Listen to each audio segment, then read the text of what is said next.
విడు మొరటోడు అని వాళ్ళు వీళ్ళు ఎన్నెన్ని అన్న పసి పిల్లవాడు నవ్వాడు.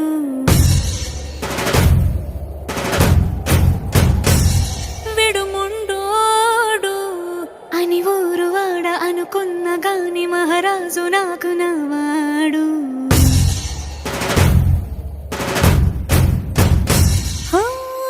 మాట పెడుసైనా మనసులో వెన్న రాయిలా ఉన్నవాడిలోన దేవుడెవరికి తెలుసును నాకన్నా. సూసేకి అగ్గిరవ్వ మాదిరే ఉంటాడు.